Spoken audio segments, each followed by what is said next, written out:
আসসালামু আলাইকুম প্রিয় শিক্ষার্থীবৃন্দ, তোমরা কেমন আছো? আশা করি ভালো। আজকে আমি তোমাদের সামনে নবম দশম শ্রেণীর হিসাব বিজ্ঞান ক্লাস নিয়ে উপস্থিত হয়েছি। গত ক্লাস পরীক্ষার সামনে ছিল, এর মধ্যে অনেক বিরতির আগে খতিয়ান হিসাব নিয়ে খতিয়ান অধ্যায় নিয়ে আলোচনা করছিলাম। 2 পর্যন্ত অঙ্ক শেষ করেছি। সৃজনশীল 3 প্রশ্ন নিয়ে আজকে আলোচনা করব। তোমরা বই খাতাপত্র নিয়ে সামনে বসে পড়ো। আজকে সৃজনশীল 3 খতিয়ানের সৃজনশীল 3 নিয়ে আলোচনা করব। 103 নম্বর পৃষ্ঠা বইয়ের, এখানে দেখো 103 নম্বর পৃষ্ঠার খতিয়ান 3 নিয়ে আলোচনা করব। বোর্ডে আমি অঙ্কটা উঠিয়ে রেখেছি। কি করতে বলেছে সেটা আমি উঠাইনি, আমি পড়ি। মামুন এন্টারপ্রাইজের হিসাব বই হতে নিম্নে হিসাবটি সংগৃহীত। নগদান হিসাব, এই যে ছকটা এখানে দেওয়া আছে, সে ছকটা কি ছকে দেওয়া আছে? এর আগে তো আমরা চলমান জেড ছক এবং টি ছক নিয়ে আলোচনা করেছিলাম। তোমরা একটু খেয়াল করে দেখো তো এখানে কি ছক ব্যবহার করা হয়েছে, চলমান জেড ছক নাকি টি ছক? খেয়াল করে দেখো যে এখানে টি ছক ব্যবহার করা হয়েছে। এর আগে যখন করিয়েছিলাম তখন বলেছিলাম যে টি এর মতন করে যখন থাকবে, দুই পাশে 2 হাত বরাবর চলে যাবে এবং হিসাব ঘরগুলো একই থাকবে, সেটা হচ্ছে টি ছক। তো এখানে দেখো যে তারিখ বিবরণ খতিয়ান পৃষ্ঠা এবং তারিখ বিবরণ খতিয়ান পৃষ্ঠা দেওয়া আছে, আর হিসাবের উপরে ডেবিট এবং ক্রেডিট আলাদা করে দেওয়া আছে। যখন এই ছক আমরা আলোচনা করেছিলাম তখন কিন্তু এই যে একটা প্যাটার্ন, সে প্যাটার্ন দেখে আমরা বুঝতে পারি যে এটা টি ছক। টি ছকে অঙ্কটা দেওয়া আছে। করতে বলেছে কি, এখানে দেখো 2017 সালের জানুয়ারি 1 তারিখে ব্যালেন্স বিধি ছিল 20,000 টাকা, আর বাকিগুলো লেনদেন ঘটেছে। ব্যালেন্স বিধিটা কি, যে আগের বছর, এটা তো জানুয়ারি 2017 সাল, তার মানে 2016 সালের যে হিসাবগুলো করা হয়েছিল তার যে একটা উদ্বৃত্ত বের হয়েছিল, সেই হিসাবটা এখানে ব্যালেন্স বিধি হিসাবে এসেছে। লেনদেনগুলো ছিল 2 তারিখে হচ্ছে ব্যাংক হিসাব। আচ্ছা, এখানে খেয়াল করে দেখো, আমরা নগদান হিসাবের একটা হিসাব নিয়ে বসেছি, নগদান হিসাব করেছি, সেটার হিসাব নিয়ে বসেছি।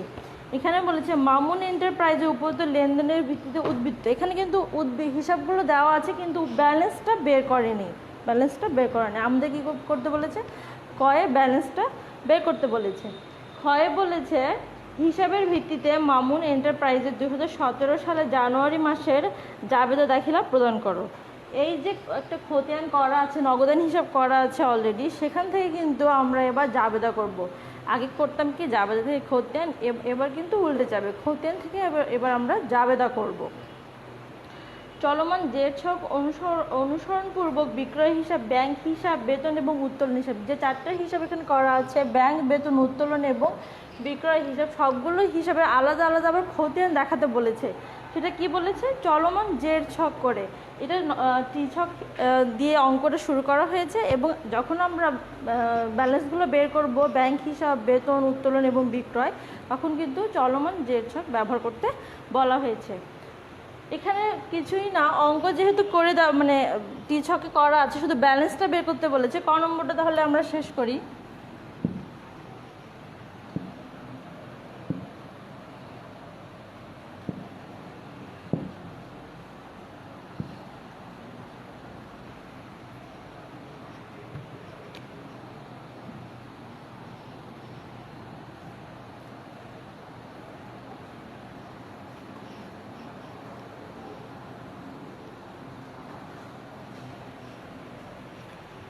এই ডেবিট দিক এবং ক্রেডিট দিক, দুই দিকের টাকার যে অঙ্কটা আছে সেটা যোগ করে দেখতে হবে কোন দিকের অ্যামাউন্টটা বেশি। যেই দিকের অ্যামাউন্টটা বেশি সেইটাই আমরা ব্যালেন্স হিসাবে বা নিচে সেই অ্যামাউন্টটা 2 ঘরে লিখতে হবে। এখন দেখো এখানে 20,000 এবং 17,000, 20 আর 17 37,000 টাকা, আর এখানে দেখো 22, 23, 24, 25, 26,000 টাকা। তাহলে কোনটা বেশি হলো? আমাদের ডেবিট দিকের যে অ্যামাউন্টগুলো আছে যোগ করে যোগফলটা বেশি হলো। সেই যোগফলটা আমাদেরকে কী করতে হবে? 2 দিকেই লিখতে হবে, যেটা বেশি হবে সেটাই লিখবো আমরা। তাহলে আমাদের ডেবিট দিকের যে 37,000 টাকা সেটা কিন্তু বেশি হলো। 37,000 টাকা আমরা উভয় দিকে লিখলাম। এখন এই 37,000 টাকা থেকে যে যোগ করলাম 26,000 টাকা, এই 26,000 টাকা মাইনাস করলে থাকবে 11,000 টাকা।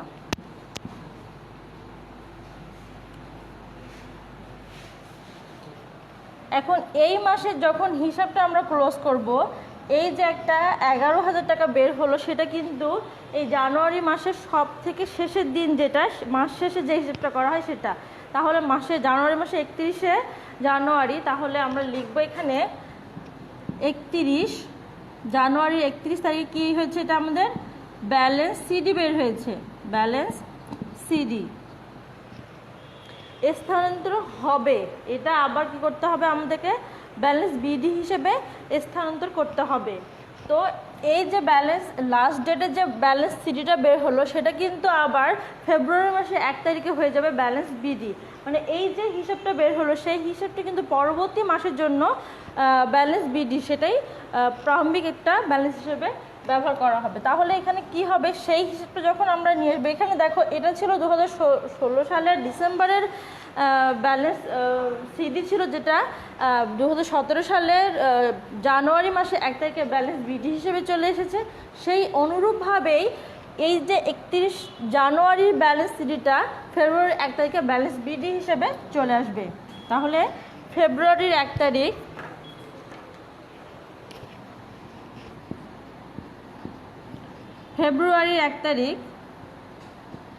ব্যালেন্স বিডি নিচে বসবে আরো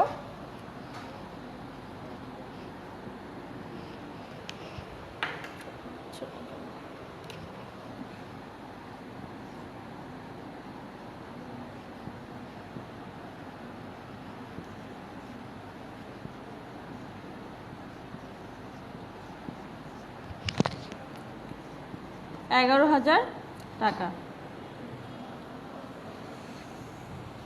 ক নম্বরটা আমাদের করা হয়ে গেল, 11,000 টাকা হলো ব্যালেন্স বিডি। এখন খ নম্বরে দেখো, হিসাবে ভিত্তিতে মামুন এন্টারপ্রাইজ 2017 সালের জানুয়ারি মাসে জাবেদা দাখিলা, এই যে হিসাবটা করা হয়েছে সেটার ভিত্তিতে কিন্তু জাবেদাগুলো বের করতে হবে। আগে আমরা জাবেদা থেকে খতিয়ান করেছিলাম, খতিয়ান থেকে এখন আমরা জাবেদা বের করব। কীভাবে করব দেখো, তোমরা যে পর্যন্ত অঙ্ক করা ছিল আগের ঘরে চলে যাই, এটা তো আমাদের করা হয়ে গেল।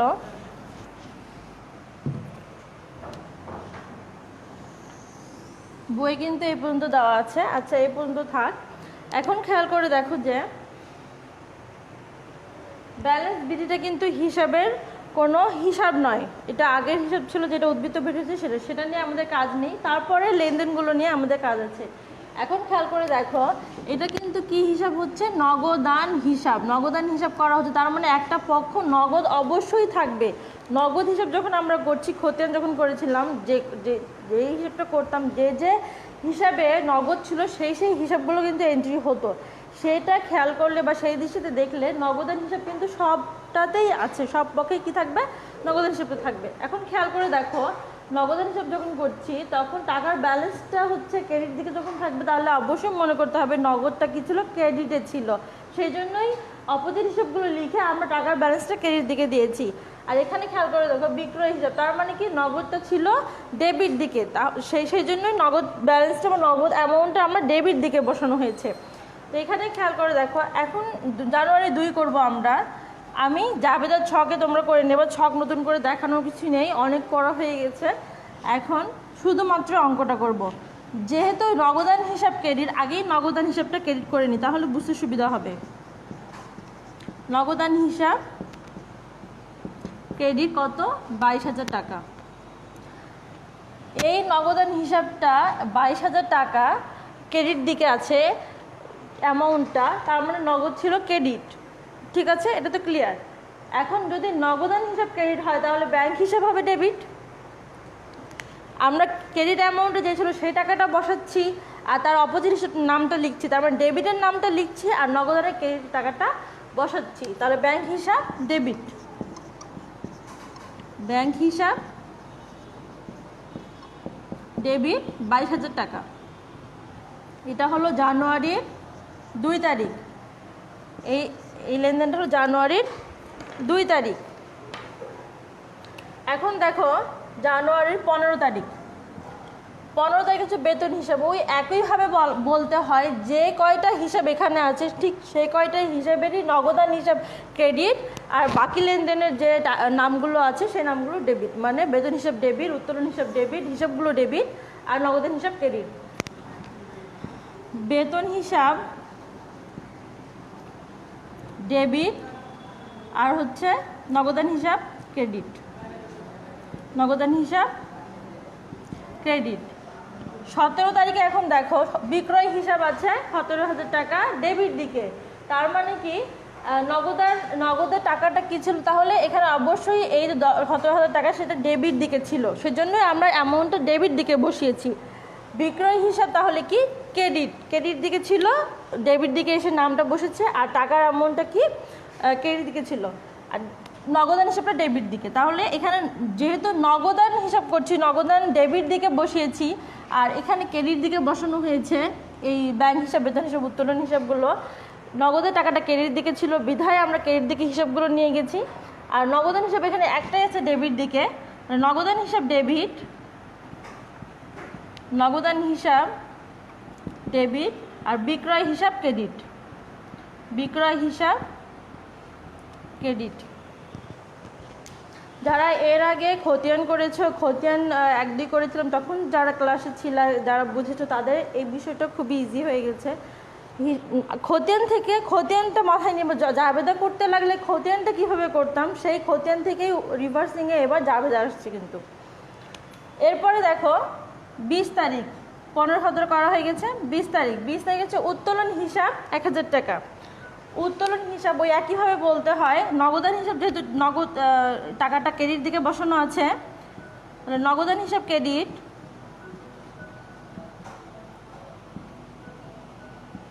আর উত্তোলন হিসাব ডেবিট।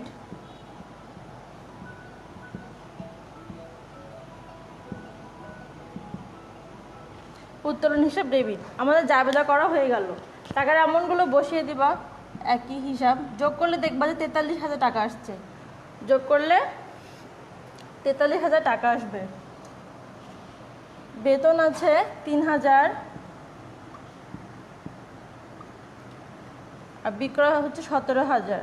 আমরা যখন জাবেদার ব্যালেন্স বের করব তখন সব ব্যালেন্সগুলো যোগ করে দেখবা যে 43,000 টাকা আসে। তোমরা ব্যালেন্স বের করে দুই পাশে 43,000 টাকা লিখে দিবা। এই তো গেলো জাবেদা। খতিয়ান নগদান হিসাব থেকে আমরা জাবেদাগুলো বের করলাম। এরপরে আমরা কি করব, চলমান জের ছক অনুসরণ করে বিক্রয় হিসাব, ব্যাংক হিসাব, বেতন এবং উত্তোলন হিসাবগুলো বের করব।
এটা হলো আমাদের গ নম্বর করছি আমরা এখন।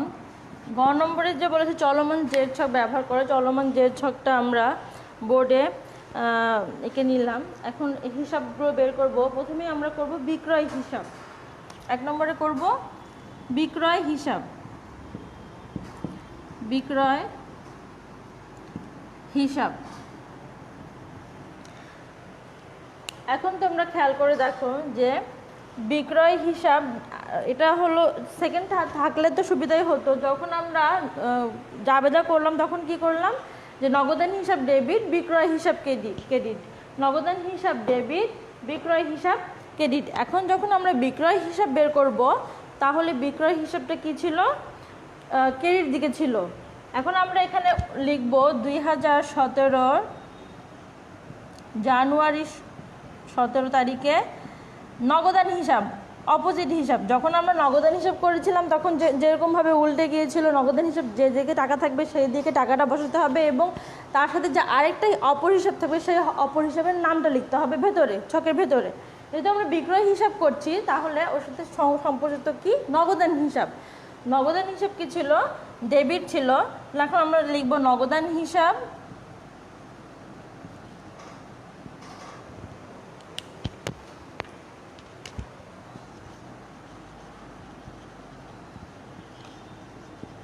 নগদান হিসাব 17,000 টাকা। যেহেতু বিক্রয় হিসাবটা ক্রেডিট ছিল, ব্যালেন্সটাও হবে আমাদের ক্রেডিট দিকে বসাতে হবে 17,000 টাকা। আর বিক্রয় হিসাব একটাও নেই, এই হলো আমাদের 17,000 টাকা বিক্রয় হিসাবের নগদান হিসাবটা, যেটা খতিয়ান হিসাবটা আমরা বের করে ফেললাম। ঠিক একইভাবে আমরা এখন বেতন, ব্যাংক বেতন এবং উত্তোলন হিসাবটাও করে ফেলবো।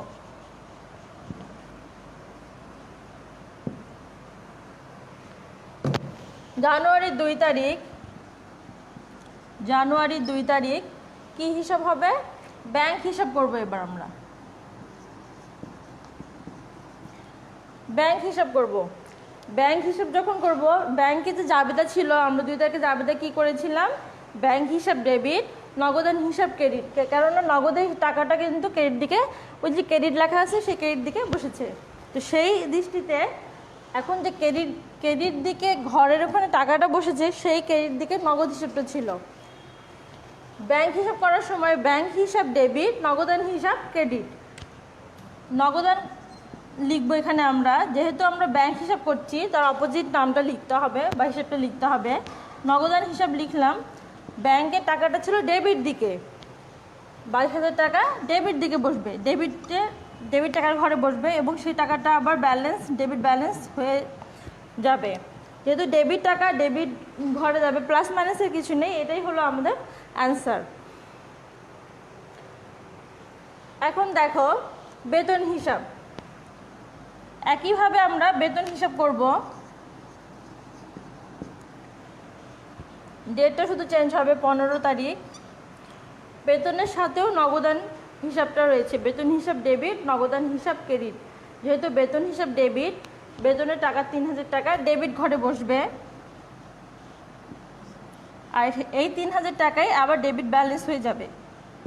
যেহেতু প্লাস মাইনাসের বেতন হিসাব আর দ্বিতীয়টা নেই যেখান থেকে আমরা প্লাস মাইনাস করবো বা ডেবিট ক্রেডিট হবে, যেহেতু একটাই হিসাব, একটাই টাকার অঙ্ক থাকবে। একইভাবে উত্তোলন হিসাব করব আমরা 20 তারিখের, 20 তারিখের লেনদেন খেয়াল করে দেখো। উত্তোলন হিসাব ডেবিট, নগদান হিসাব ক্রেডিট। উত্তোলন হিসাব ডেবিট আর নগদান হিসাব ক্রেডিট। উত্তোলন হিসাব যদি ডেবিট হয় তাহলে যখন আমরা উত্তোলন হিসাব করব তখন অবশ্যই উত্তোলন যেদিকে থাকবে, যে ব্যালেন্স থাকবে, ডেবিট দিকে থাকলে ডেবিটের কলাম, ডেবিট টাকার ঘরে বসবে, ক্রেডিট দিকে থাকলে ক্রেডিট টাকার ঘরে বসবে। যেহেতু ডেবিট দিকে আছে উত্তোলন হিসাব, টাকার অ্যামাউন্টটাও ডেবিট টাকার ঘরে বসবে 1,000 টাকা, আর এই 1,000 টাকায় আবার ডেবিট ব্যালেন্স শো করবে। এই ছিল আমাদের অঙ্ক। প্রথমে আমরা টিছক অনুসরণ করে বা টিছকের অঙ্কটাই দেওয়া ছিল, সেখান থেকে কীভাবে ব্যালেন্স বের করতে হয় সেটা আমরা দেখলাম।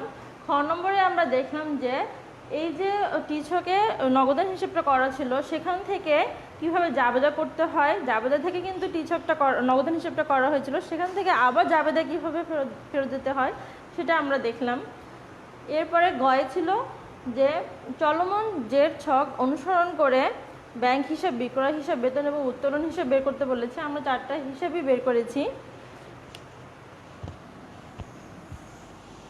4টা হিসাবই আমরা বের করে দেখিয়ে দিয়েছি।